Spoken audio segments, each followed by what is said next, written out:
ان میں سے ایک لڑکی میرے دائیں طرف آئی اور دوسری میرے بائیں طرف۔ میں حیرت سے سب کچھ دیکھ رہا تھا۔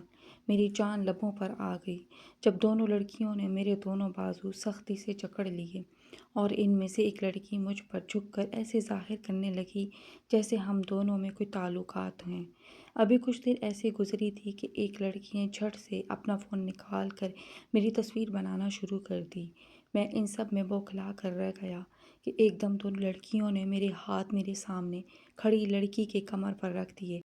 آسمان تو سر پر تب ٹوٹا جب کلاس میں استاد صاحب اور اسٹوڈنٹ نے آتے ہی یہ منظر دیکھا۔ وہ لڑکی ایک دم مجھ سے دور ہوئی اور رونے کا بہانہ کرتی جلدی سے وہاں سے بھاگ گئی۔ میری آنکھیں حیرت سے پھٹی کی پھٹی رہ گئیں جب سب لوگ مجھے نفرت بھری نظروں سے دیکھنے لگے۔ سب باتیں بنانے لگے کہ پہلے تو بڑا معصوم اور نیک پاکیزہ لگتا تھا، اب کام دیکھو۔ اس کے جملے دیکھ سیسا بلائی جو میرے کانوں میں اونڈیلی جا رہی تھی۔ میرا دل کیا میں زمین کے اندر دفن ہو جاؤں۔ میرے لیے یہ مرنے کے مترادف تھا۔ میں بے قصور ہو کر بے گناہ ہو کر بھی سب کی نفرت کا نشانہ بنا۔ اس دن ایک بات سمجھ آئی کہ آپ کے اندر کیا ہے لوگوں کو اس بات سے کوئی لینا دینا نہیں، آپ باہر سے کیسے ہو لوگوں کو اس بات سے غرض ہے۔ استاد صاحب بغیر حقیقت جانے مجھے پرنسپل کے پاس لے گئے جنہوں نے نہ صرف میرا مستقبل خراب کیا اور مجھے یونیورسٹی سے بھی فائر کر دیا۔ میں بغیر قصور کی سزا بھگت رہا تھا۔ یونیورسٹی چھوٹنے کے بعد میری تو زندگی ہی بدل گئی تھی۔ ہر طرف سے جیسے راستے بند ہو گئے تھے۔ لوگ اپنی بیٹیوں کو مجھ سے بچا کر رکھتے تھے جیسے ان کو الہام ہوا تھا کہ میرے ساتھ کیا ہوا ہے۔ میں بہت مایوس ہونے لگا تھا۔ پھر میرے ابا اور اماں نے میرا ساتھ دیا، مجھے حوصلہ دیا، مجھے سمجھایا آزمائش کا وقت ہے، ٹل جائے گا۔ وقت گزرتا گیا اور سب ٹھیک ہو گیا۔ 3 سال کے بعد ایک روز میری حیرت کی انتہا نہ رہی جب مجھے یونیورسٹی سے کال آئی اور مجھے یونیورسٹی بلایا گیا۔ میں جیسے ہی یونیورسٹی گیا میری آنکھیں حیرت سے پھیل گئیں جب ایک بھوری آنکھوں والی لڑکی نقاب میں ایڈمن کے آفس میں کھڑی تھی۔ میں نے ایڈمن سے پوچھا کہ مجھے کس لیے بلایا گیا ہے، تو ایڈمن کی بات سن کر مجھے گہرا جھٹکا لگا جب ایڈمن نے کہا یہ وہی لڑکی ہے جس نے تم پر جھوٹا الزام لگایا تھا۔ میں تو حیرت سے اس لڑکی کے حلیے پر نظر ڈال کر رہ گیا جو مکمل حجاب میں تھی۔ میں نے ایک نظر اس لڑکی کی طرف دیکھ کر نظریں پھیر لیں۔ مجھے اس لڑکی سے نفرت محسوس ہو رہی تھی۔ ایڈمن آفس سے باہر چلا گیا۔ میں بھی جب آفس سے جانے لگا تو میرے پیروں تلے زمین نکل گئی جب وہ لڑکی میرے پیروں میں آ کر گر گئی اور پھوٹ پھوٹ کر رونے لگی۔ میں حیرانگی سے اس کی طرف دیکھنے لگا۔ میرے دیکھتے ہی دیکھتے اس نے میرے آگے ہاتھ جوڑ لیے اور مجھ سے اپنے کیے کی معافی مانگنے لگی۔ میں نے اپنی اماں کی بچپن کی بات یاد کی تو اس لڑکی کو ایک موقع دیا۔ اگر اس وقت میں اسے معاف نہ کرتا تو اس کا بھروسہ اٹھ جاتا اور پھر شاید وہ اپنے نیک راستے سے ہٹ جاتی۔ میں نے اس کو معاف کیا لیکن اس کا اگلا پیغام سن کر تو میری روح لرز گئی تھی جب اس نے مجھ سے شادی کرنے کا کہا کہ وہ مجھ سے شادی کرنا چاہتی ہے۔ پہلے تو حیرت سے میں اس کی طرف دیکھتا رہا، پھر ہوش میں آتے ہی میں کمرے میں پڑے صوفے پر بیٹھ گیا۔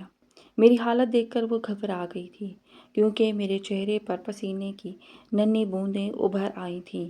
میرا جسم ہولے ہولے کانپنے لگا تھا۔ یہ میرے لیے بہت مشکل فیصلہ تھا۔ میں اضطراب کی حالت میں ادھر ادھر دیکھتا رہا اور پھر کچھ دیر بعد اس کو سوچنے کا کہہ کر اس سے اجازت لے کر یونیورسٹی سے نکل گیا۔ میں گھر پہنچا تو اماں ابا گھر موجود نہیں تھے۔ میں تھوڑی دیر آرام کی غرض سے جیسے ہی کمرے میں گیا، میں نے اپنی آنکھیں بند کی تھیں کہ میری آنکھوں کے سامنے پھر سے وہ سب ہی گھومنے لگا۔ میں پسینے میں شرابور ہو چکا تھا۔ میں جیسے ہی اٹھا میری سانسیں اکھڑنے لگی تھیں۔ ابھی میں مزید کچھ سوچتا ایک دم اماں کی آواز سے میں چونک گیا اور جلدی سے اٹھ کر نیچے اماں کے پاس آ گیا۔ اماں کو سارا واقعہ عادتاً بتا دیا اور خاموشی سے ان کی سننے لگا۔ ابھی اماں کچھ کہتی کہ ابا پریشان کن حالت میں گھر آئے۔ اماں اور میں ابا کی حالت دیکھ کر پریشان ہو گئے۔ میں نے جلدی سے ابا کو بٹھایا اور ان کو پانی دیا لیکن ابا کی نظریں دروازے پر ہی ٹکی ہوئی تھیں۔ میں نے جب ابا کی نظروں کی طرف دیکھا تو حیران رہ گیا۔ دروازے پر ایک لڑکی جو انتہائی خوبصورت تھی سر جھکائے کھڑی تھی۔ کپڑوں کے نام پر ایک بڑی سی چادر خود پر اوڑھی ہوئی تھی جو بمشکل اسے ڈھانپے ہوئے تھی۔ میں نے ایک نظر اس کو دیکھنے کے بعد ابا کی طرف سوالیہ نظروں سے دیکھا، لیکن ابا کی بات پر حیرت کا شدید جھٹکا لگا جب ابا نے بولا کہ نکاح خواہ کو بلاؤ، میں ابھی نکاح کرنا چاہتا ہوں۔ ابا کی بات سن کر میری غصے سے آنکھیں لال انگارہ ہو گئی تھیں۔ میں نے ایک نظر اماں کی طرف دیکھا جو سر جھکائے بس آنسو بہا رہی تھیں اور پھر خاموشی سے کچن میں چلی گئیں۔ میں نے ابا سے کچھ غصے میں پوچھا کہ آپ یہ کیا کہہ رہے ہیں؟ ہوش میں تو ہیں؟ جس پر ابا نے مجھے جھڑک دیا اور بولے جلدی سے نکاح خواہ کا انتظام کرو۔ کتنی بد نصیبی تھی کہ ایک باپ اپنی اولاد کو اپنے نکاح کے لیے نکاح خواہ کو بلانے کا کہہ رہا تھا۔ میں اپنی ماں کے ساتھ ایسا ظلم ہونے نہیں دے سکتا تھا۔ اس سے پہلے کہ کچھ بولتا، اماں نے مجھے خاموش رہنے کو کہا اور نکاح خواہ کو بلانے کا کہا۔ میری حیرت سے آنکھیں کھلی کی کھلی رہ گئیں۔ جب اماں کا ظرف دیکھا، اماں نے ایک ہی بات کہی کہ وہ حق رکھتے ہیں۔ میں نے سر جھکا کر پاس میں مولوی صاحب کو بلایا اور ان کو گواہوں سمیت گھر لے آیا۔ گھر آتے ہی میرے سر پر آسمان ٹوٹ پڑا جب ابا نے مولوی صاحب کو دولہے کی جگہ میرا نام لکھوایا اور دلہن کی جگہ گھر میں ایک اس لڑکی کا جس کو میں جانتا تک نہیں تھا، یہاں تک کہ اس کو پہلی دفعہ دیکھا تھا۔ میری اماں تو حیرانگی سے ابا کو دیکھنے لگیں، جنہوں نے اشارے سے اماں کو اس لڑکی کو تیار کرنے کا بولا۔ اماں سر جھکاتی جلدی سے اس لڑکی کو تیار کر کر لائیں۔ میں نے ابا کو انکار کرنا چاہا مگر ابا نے میری ایک نہ سنی۔ میں غصے میں اماں کا انتظار کرنے لگا جو اس لڑکی کو لیے کب سے کمرے میں بند تھیں۔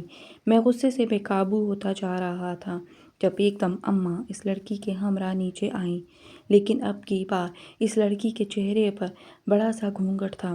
لڑکی کے آتے ہی مولوی صاحب نے نکاح پڑھوانا شروع کیا۔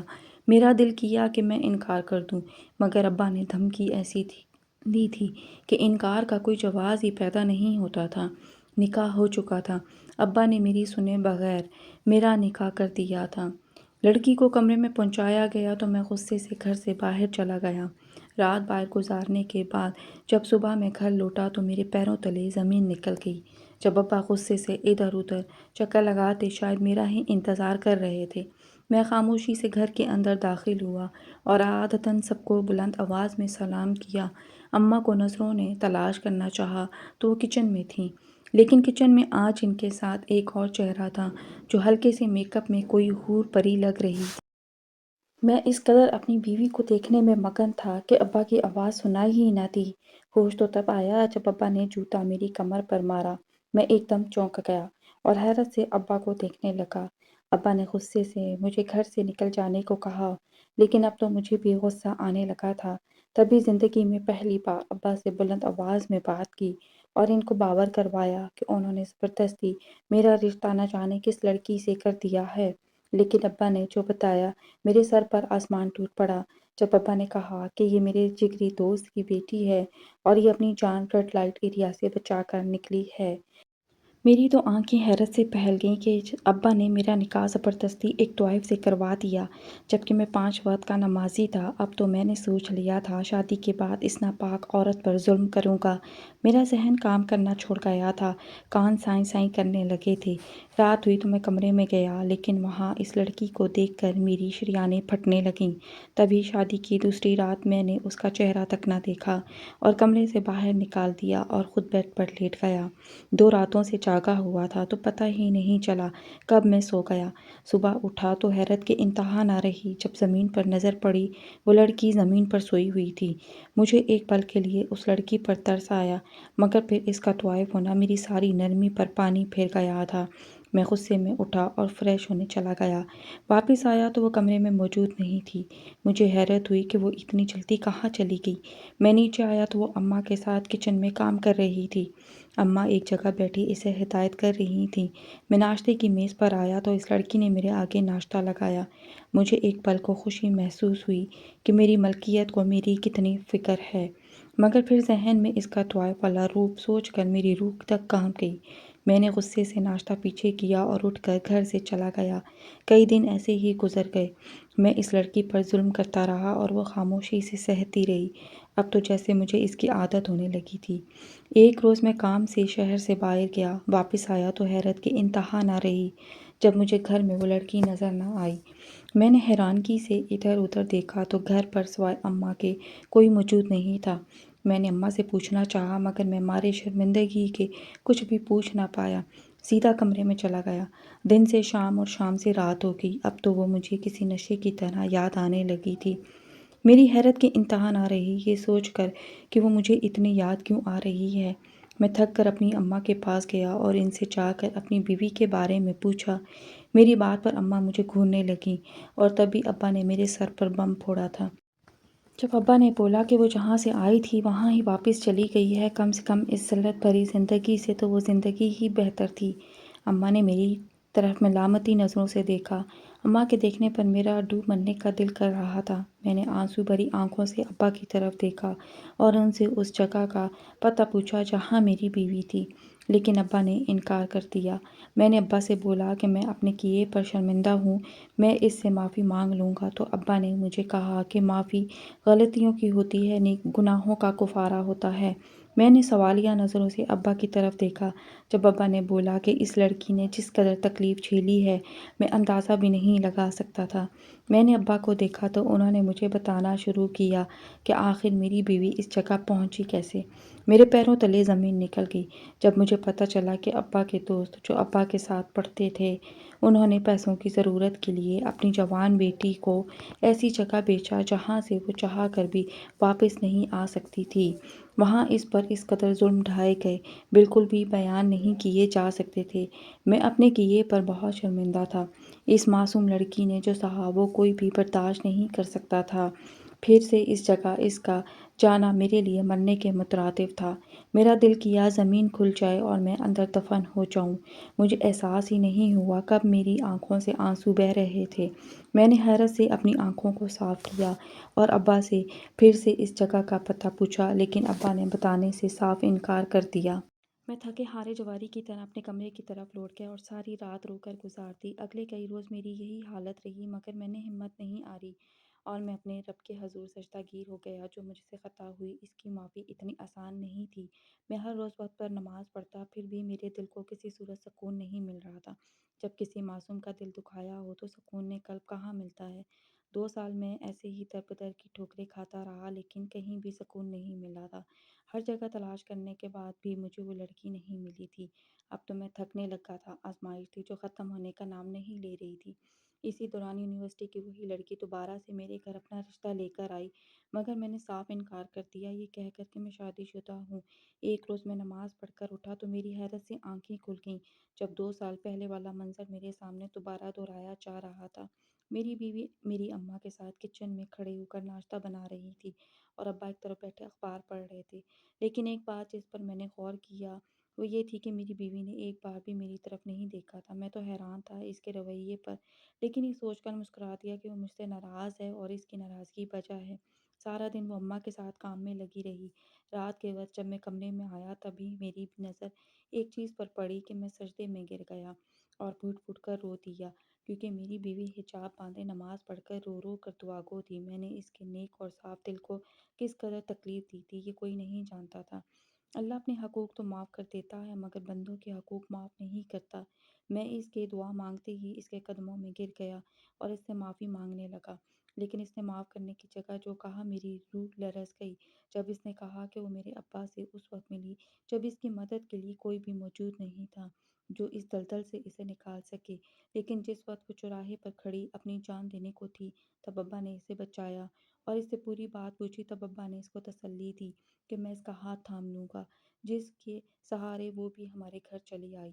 لیکن میری ناانصافی دیکھ، میرا ظلم دیکھ کر وہ بکھر گئی تھی۔ ایک روز جب وہ میرے ظلم برداشت کر کر کے تھک چکی تھی تب اس نے فیصلہ کیا کہ وہ رہے گی تو میرے نکاح میں، لیکن وہ یہاں سے چلی جائے گی، اور اس سب میں ابا نے اس کی مدد کی اور اسے ایک یتیم خانے میں پہنچا دیا۔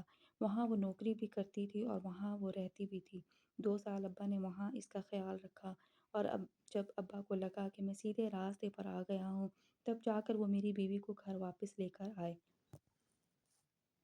میں سب سن کر اللہ کے حضور ایک بار پھر سجدے میں گر گیا اور اس رب العالمین کا لاکھ مرتبہ شکر ادا کیا جس نے مجھے ہدایت دی اور جو غلطی مجھ سے ہوئی اسے سدھارنے کا موقع دیا۔ یہ تو بات حقیقت ہے کہ رب العالمین اسے ہی آزماتا ہے جس کو اپنی دی گئی آزمائش کے قابل سمجھتا ہے۔ اللہ نے مجھے ہر بار اپنی آزمائش کے قابل سمجھا اور مجھے اس آزمائش میں نہ صرف ڈالا بلکہ میری محنت، لگن اور محبت دیکھ کر مجھے اس آزمائش سے نکالا بھی۔ جو بھی مشکل وقت آیا وہ میرے رب کی طرف سے میرا امتحان تھا۔ کئی بار میں سوچتا کہ امتحان میں ڈال کے اللہ پاک کچھ کرتے کیوں نہیں ہیں، لیکن استاد سبق دینے کے بعد امتحان کے وقت خاموش ہی رہتا ہے تاکہ وہ دیکھ سکے جو اسے سکھایا گیا ہے وہ اسے یاد بھی رکھے ہوئے ہے یا بھول گیا ہے۔